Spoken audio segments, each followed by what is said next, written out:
विवाह के बाद जब विभा इस नए शहर और कॉलोनी में आई तो उसकी खुशी का ठिकाना न था।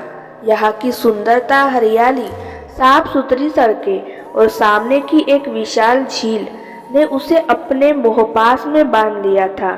रोहित ने मजाक करते हुए कहा कि उसने यह कॉलोनी सिर्फ इसलिए चुनी क्योंकि यह हरियाली से भरपूर थी और यहाँ सुकून भरा माहौल था।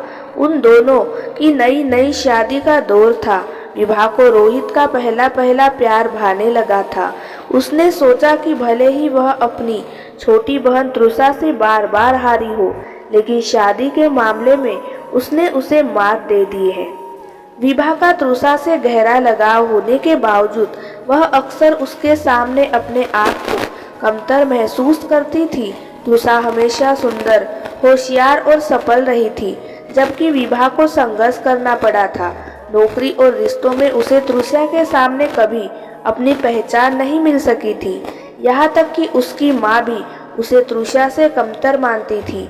विभा को तब बहुत दुख होता जब उसकी तुलना उसकी छोटी बहन से की जाती थी।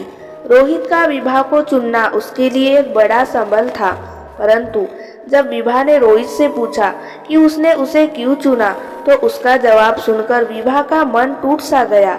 रोहित ने बताया कि उसने साधारण और शांत स्वभाव की लड़की चाही थी, जो विश्वास पात्र हो और उसे छोड़कर जाने का डर न हो। विभा का आत्मसम्मान उस जवाब से आहत हुआ, क्योंकि उसे लगा कि उसकी विशेषताओं का सराहा नहीं गया है। धीरे धीरे विभा के दिल में एक अलग तरह की प्रतिस्पर्धा उठने लगी। एक दिन उसे पता चला कि तृषा का किसी शादीशुदा व्यक्ति के साथ अफेयर है। विभा ने पहली बार खुद को तृषा से बेहतर महसूस किया, पर जब तृषा ने उस व्यक्ति से शादी कर ली और विभा को बुलाया तो रोहित ने तृषा के फैसले पर सहानुभूति जताई। विभा के मन में जलन हुई, लेकिन उसने कुछ नहीं कहा। समय बीता और तृषा का वैवाहिक जीवन कठिनाइयों से घिर गया। महेंद्र के निधन के बाद तृषा अकेली पड़ गई। जब तृषा ने रोहित को मदद के लिए बुलाया तो विभा के मन में फिर असुरक्षा की भावना उठी।